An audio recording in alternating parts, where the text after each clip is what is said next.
Welcome back to the 2022 History Across the Humanities Conference. I'm Dr. Fluker. I am the faculty advisor for Phi Alpha Theta, the student organization which hosts this annual conference. So welcome back to our afternoon sessions, and I'm very excited to introduce our next panel moderator and our next panel to you, Life After School Ohio History Service Corps. So I'm going to hand things over to Jessica Vallon, who is our Americorps service representative here at Youngstown State University History Program. And I also have to say a big thank you to Jessica for helping me finagle all the logistics of this conference, and particularly for her help with our graphics and our social media ads. So thank you, Jessica, for all that you do, and I will let you take it away. Hello there, everyone. Like Dr. Fluker said, my name is Jessica. I'm the Americorps rep here at YSU for the history program, as well as here at the Steel Museum. So the plan for our presentation is I'm going to kind of go over what the Ohio History Service Corps kind of is, what we do, and then I'm going to open it up to our three panelists, and you can ask them some questions. I'll start out with some questions for them as well, just to kind of get an idea of what they do at their sites around the state, and what their experience has been so far.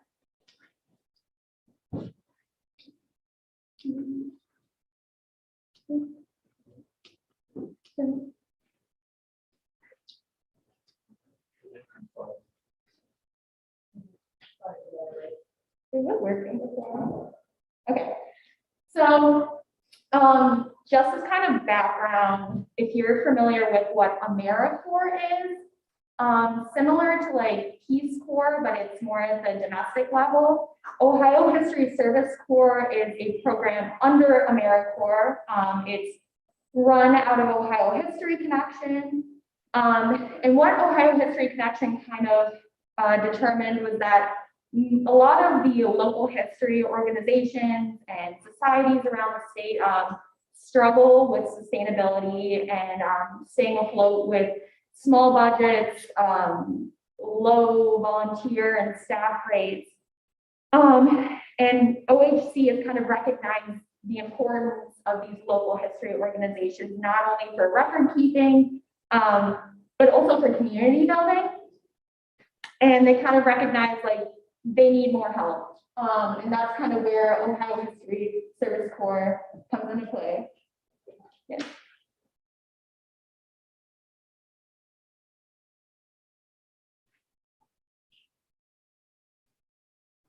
Okay, so our biggest goal for Ohio History Service Corps is capacity building. And what that kind of means is we're going into our host sites and local history organizations, and we're not just, doing things for them. We're providing training, we're providing to help them grow as an organization and be more sustainable.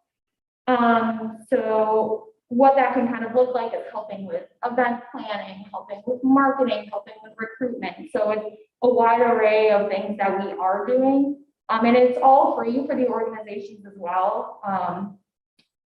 Yeah, so basically we're helping them learn skills to be more sustainable in the future and be a more solid organization for their communities.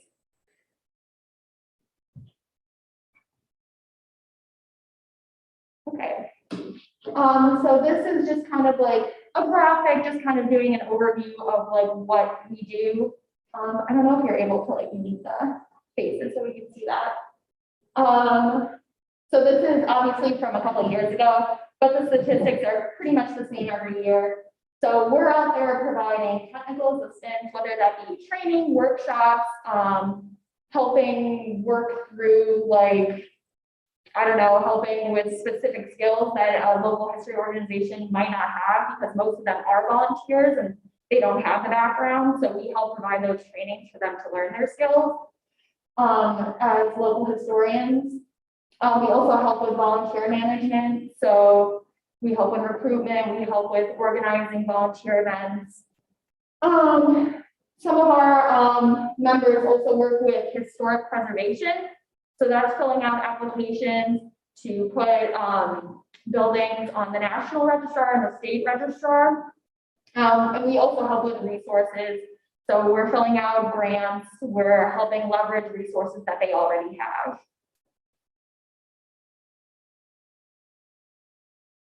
And like I kind of alluded to earlier, we all have history backgrounds, but we're doing tons of different things depending on where we're stationed at. So I've done collections management, I've done marketing, I've done strategic planning, volunteer program development, and as you'll hear later, our other members on the Zoom call have done a wide array of different things.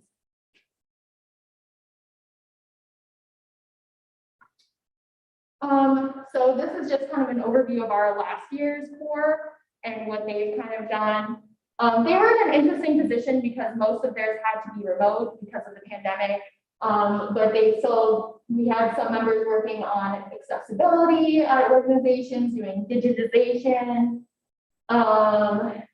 Again, documenting historic properties. So as you can see that we kind of do a wide array of things in the public history field. Okay, so the history members, we have roughly around 10 each year. We have local history members, which me as well as the other 3 panelists today all are. Our focus is working with those communities, working at host sites and kind of doing a wide array of things. We also have our community surveyors. They kind of focus more on historic architecture, doing historic building preservation and helping buildings and organizations fill out those applications to put them on the registrar. So yeah, not only is this a really great program for us to be helping the community, but also as members, we're getting training and development that help us in our future careers. So yeah, we're constantly getting year-round training from OHC. We're able to develop our skills for whether that be in school or whether that be future careers. So yeah, like I said, we have roughly around 10 members every year. We do have to have some kind of degree related to the public history field, whether that be at the bachelor, master, or PhD level, which we do have like an array of people who just have their bachelor's or people who also have their master's or who are on a PhD track. So it is a wide variety and a great opportunity for people not so sure what they want to do after they graduate.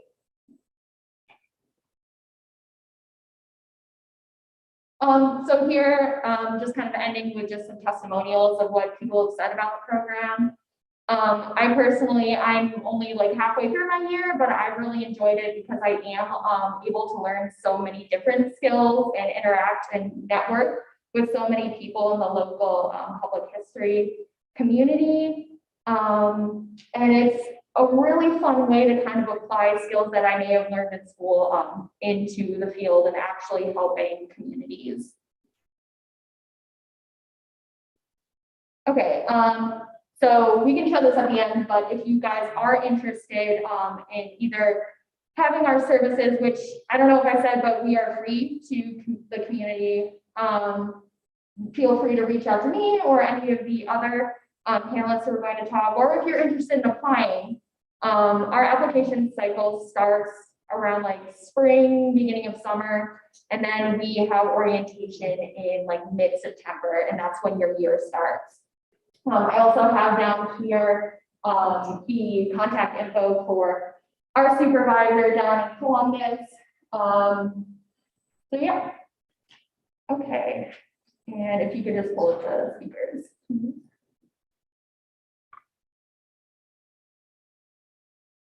Okay, so like I said, I'm Jessica. I'm here at YSU, but our service members are stationed all around the state at different sites.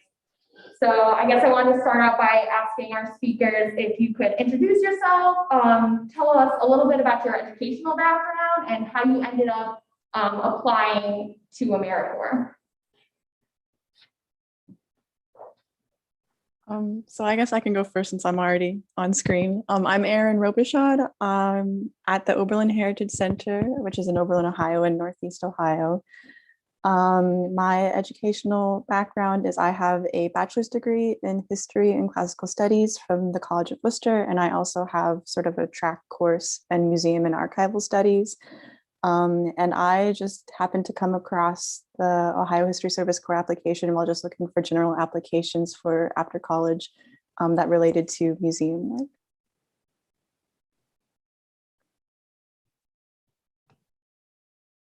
Excuse me, I'm Chris Bush. I'm out of the Southeast Ohio History Center in Athens. My educational background, I actually have a bachelor's degree in psychology from Ohio University. Didn't decide to go back into history until I went to grad school, and I have my master's in public history from American Public University. And I found out about the program kind of through kind of the same as Erin. I was just looking for work and stumbled upon the program. Through the pandemic, a lot of museums were closed. A lot of opportunities closed up, so this was a good way to get some training under your belt and for me to come home to Ohio for a year since I hadn't lived here in 4 years.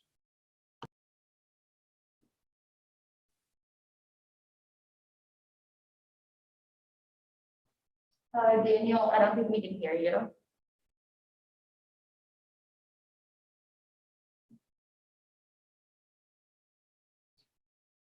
How's that working?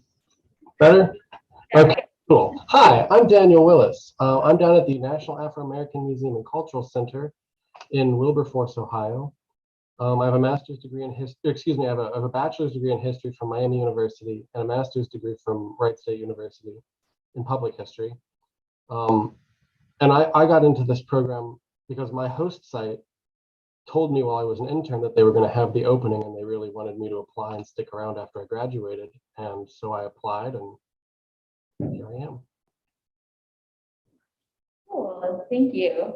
Now, can you guys tell me a bit about your host sites and what you kind of do there on the day-to-day?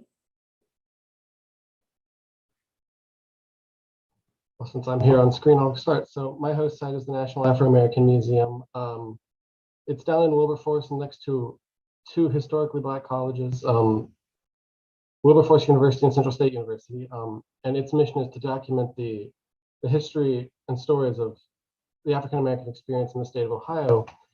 And at the moment, on a day-to-day basis, I've been helping with a collection audit and an archive digitization project, as well as working with a community initiative in the Dayton area to commemorate the life of Paul Laurence Dunbar. And so, yeah, those are the big things I've been doing.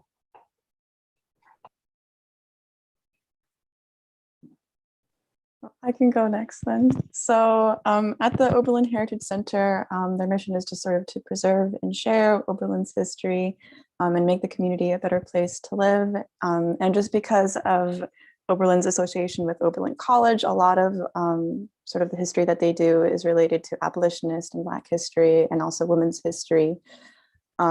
So what I actually do at the Heritage Center is I manage their social media accounts. We have a Facebook account and an Instagram account. So each month I'm responsible with coming up for a different theme and creating social media posts, sort of researching them, planning them, and interpreting the historical materials that we have and making sort of informative but also engaging posts as well. So I also monitor the comments and I check the analytics for the social media accounts as well to sort of see what posts do well, what posts don't do so well, and sort of how to recreate posts that do well. And then the other large thing that I'm a part of at the Heritage Center is I'm the project coordinator for History Forge. And History Forge is a digital humanities project run out of Ithaca, New York, that transcribes census data into the program, and then you can plot that data onto maps just as a way to research demographics of your community. So I manage the volunteers. They work usually remote. And so I organize and run sessions for them to attend on Zoom where they can just transcribe data together, tracking their hours for reporting purposes, and also just being their go-to person for questions. And then I also do like other duties as assigned as needed around the Heritage Center.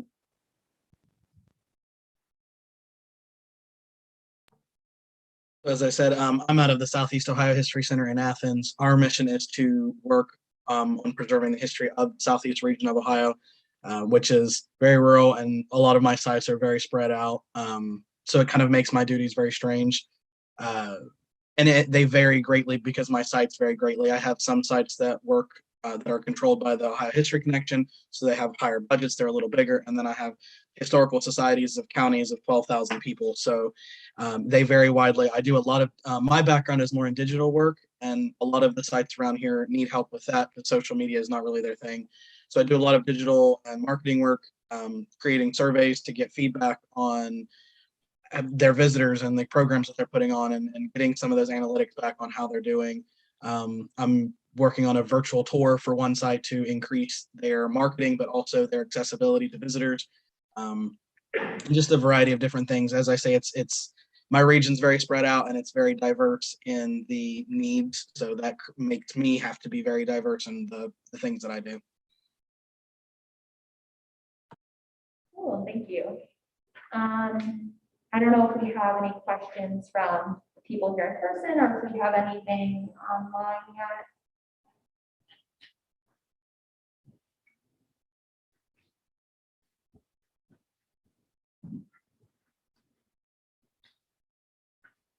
That's what you do. Any questions from you guys? No, okay. I actually have something.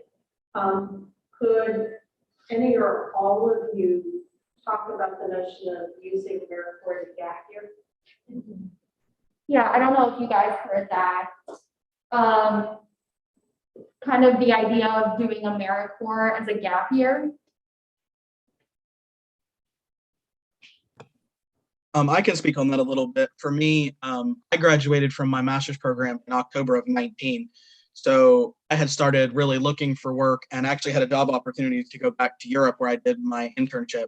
And so we were looking at, March of 20 of being able to go back. And obviously with the pandemic, that did not happen. And after 2 years of doing kind of odd jobs just because there was nothing else, this has offered that opportunity of being a bit of a gap year to get that experience that I wasn't getting working at my county dump because that was what was open. It's getting that experience and getting a bit of money. And like I said, for me, being able to work in my local community where I'm from in Ohio. But it's not so, you're not having to commit to, I'm moving to this place, or it offers an ability to do that and make some money, but get such good experience in so many things because we do so many things.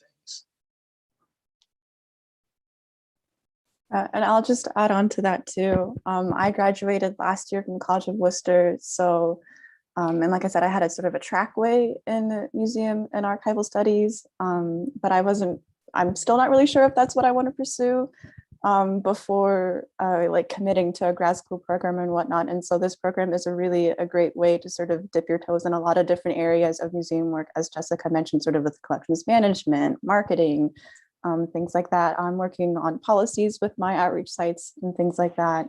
And even outside of museum work, this is just sort of a great program to sort of get the feel for what you like sort of in a professional setting. Like, could you do 8 hours a day at a desk straight, and things like that. So I'm valuing it for that experience.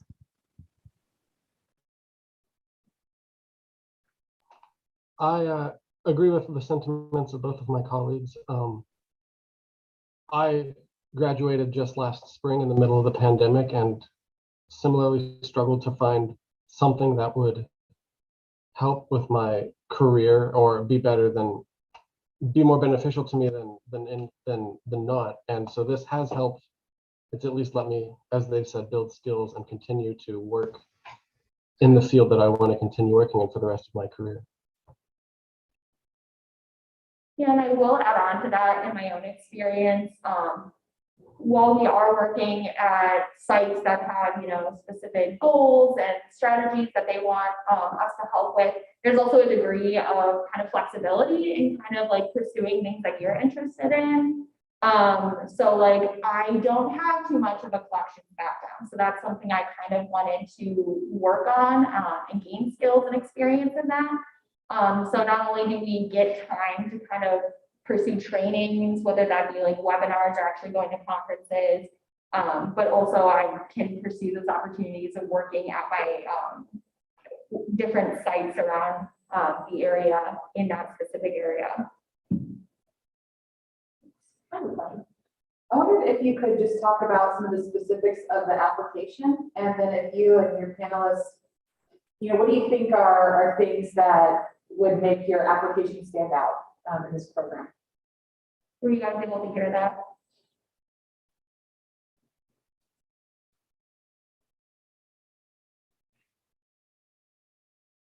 So I guess I can kind of start. So the application process is kind of interesting because you go through like the Americorps portal, which there's thousands of different Americorps programs across the country. They range from like education focused or like STEM focused. Ours happens to be history focused. So you fill out an application, just general questions of, why are you pursuing this opportunity? Why, you think you have the skills for it? And then from there, I guess kind of just explaining the process as you fill out that application, and that kind of gets sent out to different potential sites around the state. They took a look at your application and they'll ask for an interview.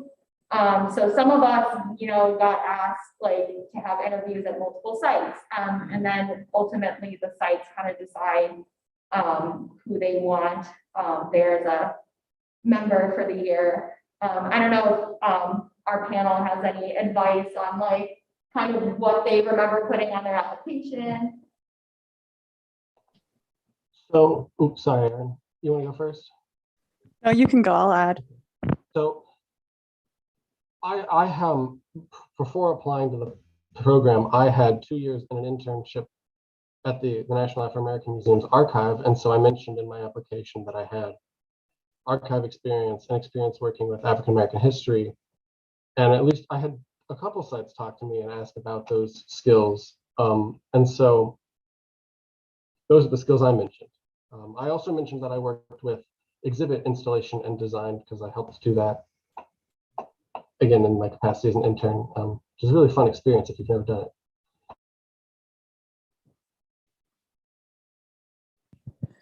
Yeah, so in my application too, I just mentioned a couple of museum internships that I had, a couple of digital humanities projects that I had also worked on. And if you don't have those experiences, I would say probably just having like universal skills like project management. I think I kind of tweaked like working on my senior thesis while doing classes and things like that, how that's sort of a little bit of project management, because in this position, working with your host site, working with like 3 to 4 outreach sites, like you have to be good at project management and things like that. And then communication as well, I think is just like a general thing that a lot of applicants or a lot of applications look for. But one thing that kind of stood out to me that I wasn't quite prepared to answer for the Americorps application was, I think it was something along the lines of like, what does service mean to you? And thankfully I had like in high school done like volunteer positions, but I didn't have anything recent. So if you're interested in this position, I would maybe look into more volunteer positions and sort of having, like answering that question, what does service mean to you? Just so you have a good answer to that question. I've got a follow-up to that question. What things will you emphasize on any job application out of here that you got from Americorps? Yeah, so I don't know, Chris, if you wanted to answer the last question and then kind of jump off to, I don't know if you guys heard our follow-up question. No, what I was going to add on real quick was, for me, in a slightly different direction, the interview process is really interesting, as they mentioned, because, or as I think as you mentioned, Jessica, because you don't pick the site, they pick you. And I interviewed with 3 sites, and the one thing I would say about that is be yourself in the interviews, because I can speak for myself. I don't know that I can speak for I think I can speak for the rest of my colleagues. when you're yourself, you end up at the site you need to be at. Some of the sites that I interviewed with were not really a good fit for my personality. And because I was just myself in the interviews and I put the skills out there that I had, I fit the site that I'm at. I meshed really well with the personalities there, and that really came forth in the interview. So just, yeah, don't put your skills on display, but also just be yourself so you end up in the right situation in terms of their goals, their missions, and the attitudes of the people you work with, because you want to enjoy this year as well. Yeah, thank you guys. And then the follow-up question to that was, what skills do you think you've learned so far from this service year that would help in future resumes or searching for future career goals, whatever that might be? So I can, do you want to go, Chris? No, okay. So one thing that I'll be able to sort of add to applications going forward from this is sort of like dealing with collections management policies and things like that, which I find especially valuable for me because I have a bachelor's degree. And so there's not a whole lot of undergraduate experiences where you can deal with like policies and things like that. So just having the opportunity to let my application stand out as compared to other undergraduate degrees, and I've already used it for some applications as well. So that's sort of like one technical skill that I'll get out of this. There's also like softer skills as well, like people skills, just dealing with outreach sites, like leading meetings, leading planning meetings and things like that. Persuasion, I had a meeting with like this would be something that I would write in a cover letter, but I basically met with the mayor of one city because their museum was run by the city government and sort of advocated for the mayor to hire a digitizer for their house museum. And he was really receptive to that. And so they're moving ahead with the digitization project now. So being able to say that I was able to do that, I think is something that I'll find valuable moving forward.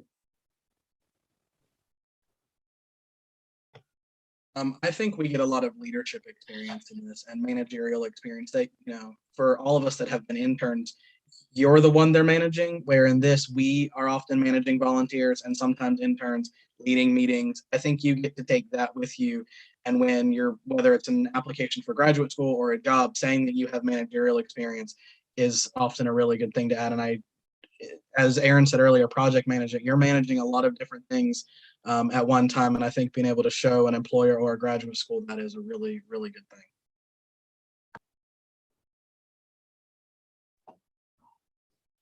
I would agree with everyone here.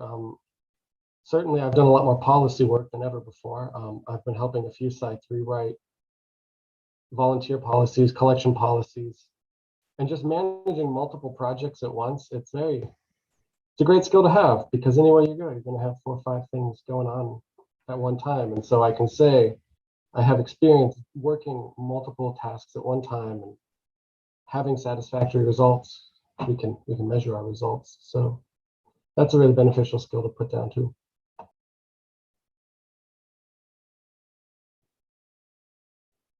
Any other questions so far? So I guess I have a question for you guys. What has been, I guess, the most unexpected part of your service year so far?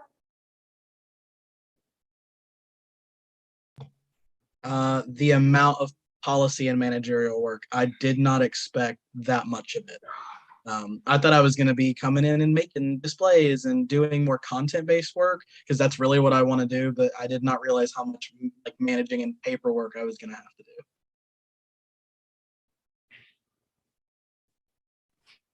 One thing I wasn't expecting, like I said, I found this position just sort of looking for jobs to do after college with a BA degree. And this was one of the few positions out there that didn't require like an MA at least. And so I was sort of shocked to walk into orientation and found out that like mostly everybody in our cohort this year has a master's degree. And while that was intimidating at first, the program really does provide the resources sort of both in trainings and webinars, and also just you can ask any other member or our supervisors and they'll be more than willing to help you sort of get the training or experiences you need in order to be able to help these community organizations. And I'm now in a place where I don't feel as intimidated as before. And so it's really great to sort of see sort of my confidence grow and sort of that personal growth happen as well. I do feel like I have the skills now to help outreach sites. I think for me, one of the most unexpected things was how very receptive some of my sites were to help. Like, I don't think I'm that much of an expert in collections management. I've done it and I can talk about it, but I come in and I offer what little I know, and these sites are very, very eager to hear it and learn from it. And again, I felt very unsure of myself when I started because I didn't really think I had all the skills I needed to do any of this. And so finding out that I do and that people are excited and eager to hear them and learn from me, it was a very nice experience and also somewhat unexpected when I first started. Yeah, a lot of these outreach sites are just like retired teachers or people who are retired who have no experience whatsoever. So even if you feel like you have like just a little bit of knowledge, it's just a little bit knowledge more than what they have. And so I think that really plays into why they're so receptive for help. And they're always looking like just for volunteers and help in general in any way that's. Yeah, and I can just kind of add in my own experience. One pleasant thing that was kind of unexpected was just learning how well connected the public history field is in Ohio. Like the number of people that I've met who know X, Y, and Z or have heard about me from somebody else, or how friendly people have been. It seems like in this field, it seems like everyone is encouraging people to stay in the public history field, to help out where they can, to share knowledge where they can, which has been really great to kind of find that out and makes me really like hopeful for like my own career goals. And then we're till 1:45. Yeah, okay. Any questions from audience members?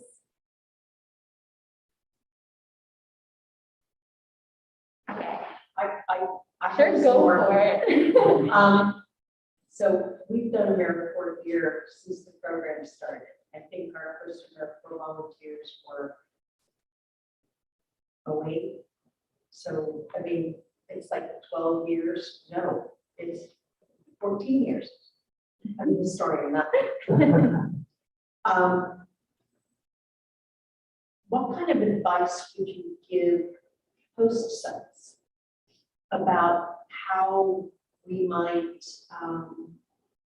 integrate our volunteers better or prepare them better for the community? Do you guys need me to repeat that? So the question was, what kind of advice would you give host sites or the organizations you're working for to better integrate volunteers, and like, I guess kind of trends you've been seeing that organizations should be looking out for? I'm not sure if there's a good answer for this at the moment, just because across historical societies, there is a downward trend of volunteers. But one thing that my host site has sort of done to try and increase volunteer engagement is they've made virtual volunteer opportunities. Like I said, through the History Forge programs, they have volunteers sort of either on their own time or in History Forge sessions sort of upload or sort of transcribe census data into a program on their own computers. And then that sort of links back to our website and what we have access to, and then making that publicly accessible to the community. So if you have the capacity to do that, that might be something looking into, is virtual volunteer engagement, just because some volunteer engagement is better than none, I think. I don't know if anybody else has anything else to add. So for most of my sites, digital volunteering wouldn't be an option. The thing that we've just tried to do is to because engagement did drop so much during the pandemic, people didn't want to come indoors in groups. It's just to kind of get the word out again that we are here and we're still accepting volunteers. And we still really would love to have help, not only as a preservation, but to also offer. A lot of our volunteers are older, and it's also a place where they come and they socialize, and we have cookies, and it's that we're here and we want to be with the community and a part of the community, and just letting people know that.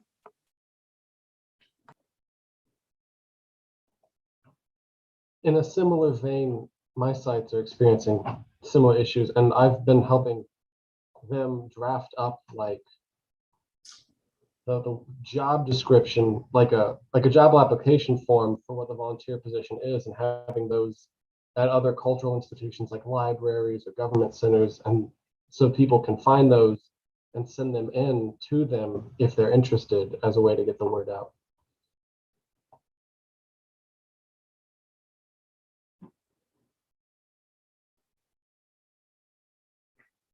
More questions from the audience? I know I keep asking you, but I guess I have a question for you guys too.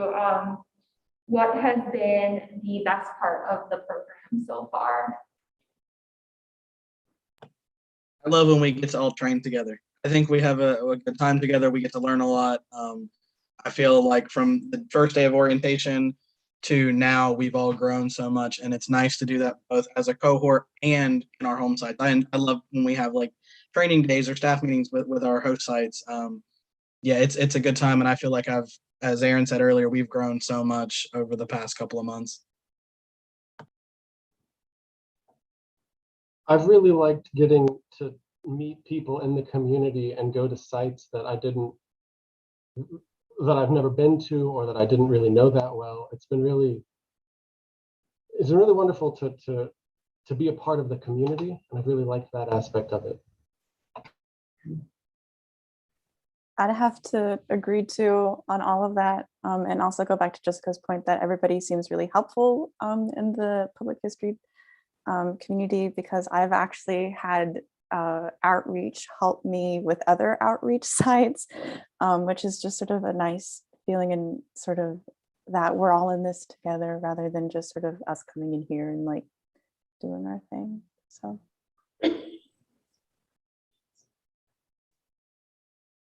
Oh, cool. Thank you guys. So we don't have any questions from the room, and we don't have anything online. I don't know if we're able to pull up the PowerPoint again with our contact information. But thank you, Aaron, Daniel, and Chris, for being here today. Really appreciate you guys answering some questions about the program. And I hope our audience got to learn more about what we do, and this as an opportunity, if you are looking for something post your education at the moment. And yeah, feel free to reach out to us if you have questions about our specific sites, or if you have questions about the program in general. And again, our website is down there with some more specific information. But thank you.